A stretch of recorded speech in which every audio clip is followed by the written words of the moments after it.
Hi అండి. అందరికీ నమస్కారం. Welcome to my channel. ఈ వీడియోలో ఏపీ ప్రభుత్వ ఉద్యోగులకు మరియు పెన్షనర్లకు పెండింగ్ బిల్లుల చెల్లింపులో ఎవరికెంత చెల్లింపులు అనే వివరాలు పూర్తిగా తెలుసుకుందాము. వీడియో ఎక్కడ గాని స్కిప్ చేయకుండా ఎండ్ వరకు చూసేయండి. అప్పుడు ఇన్ఫర్మేషన్ పూర్తిగా అర్థమవుతుంది. అలాగే వీడియో చూస్తున్న ప్రతి ఒక్కరు వీడియోకి లైక్ చేయండి ఫ్రెండ్స్. వీడియోని తోటి ఉద్యోగ పెన్షన్ మిత్రులతో అయితే షేర్ చేయండి. కొత్తగా చూస్తున్నవారు ఇంకా మన ఛానల్‌ని సబ్స్క్రైబ్ చేసుకోకుంటే వెంటనే మన ఛానల్‌ని సబ్స్క్రైబ్ చేసుకోండి. దీని ద్వారా నేను చేసే లేటెస్ట్ వీడియోస్ అన్నీ మీ వరకు రీచ్ అవుతాయి. ఇక ఆలస్యం చేయకుండా వివరాల్లోకైతే వెళ్ళిపోదాము.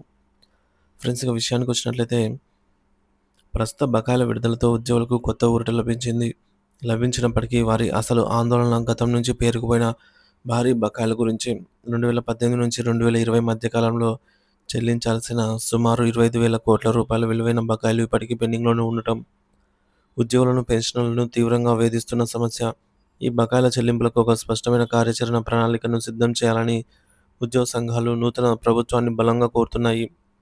డీఏడీఆర్ బకాయిలు, కొనుగోలు శక్తికి రక్షణ కవచం. దాదాపుగా ఈ 25,000 కోట్ల బకాయిల్లో అత్యంత కీలకమైనవి కరువు భత్యం, డీఏడీఆర్ బకాయిలు. ఇవి కేవలం అదనపు చెల్లింపులు కావు. ప్రతి ఏటా పెరుగుతున్న ద్రవ్యోల్బణానికి అనుగుణంగా ఉద్యోగ పెన్షనర్లు కొనుగోలు శక్తికి తగ్గకుండా కాపాడేందుకు ప్రభుత్వం అందించే బద్ధమైన హక్కు. ఈ బకాయిలు పేరుకుపోవడం వల్ల ఉద్యోగులు తన జీతంతో పెరుగుతున్న ధరలను అందుకోలేక ఆర్థికంగా చితికిపోతున్నారు. ఈ నేపథ్యంలో పెండింగ్‌లో ఉన్న డీఆర్ బకాయిలను త్వరలోనే విడుదల చేస్తామని ప్రభుత్వం హామీ ఇవ్వటం ఉద్యోగుల్లో కొత్త ఆశలు రేకెత్తించింది.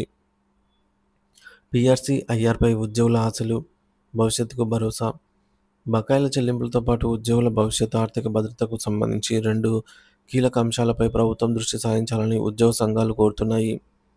మధ్యంతర భృతి, ఐఆర్, నూతన సవరణ సంఘం పీఆర్సీ నివేదిక అమలుకు పట్టే అవకాశం ఉన్నందున తక్షణ ఉపశమనంగా 30% మధ్యంతర భృతిని ప్రకటించాలని బలమైన డిమాండ్ వినిపిస్తోంది.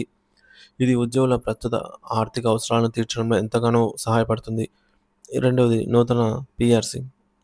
12వ పీఆర్సీని ఉద్యోగుల వేతనాలను ప్రస్తుత జీవన వ్యయానికి అనుగుణంగా సవరించేందుకు తక్షణమే ఒక నూతన పీఆర్సీ కమిటీని ఏర్పాటు చేయాలని ఉద్యోగులు కోరుతున్నారు.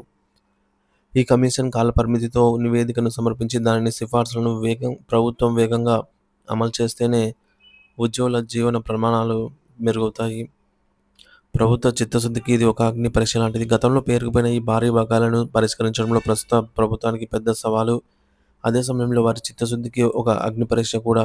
ఈ పెండింగ్ బిల్లులను చెల్లించేందుకు ప్రభుత్వం తీసుకునే చర్యలు కేవలం ఆర్థిక నిర్ణయాలుగా మిగిలిపోవు. అవి లక్షలాది ఉద్యోగులకు, పెన్షనర్ల సంక్షేమం పట్ల ప్రభుత్వానికి ఉన్న నిబద్ధతకు, వారి సేవలను గుర్తించే విధానానికి అద్దం పడతాయి.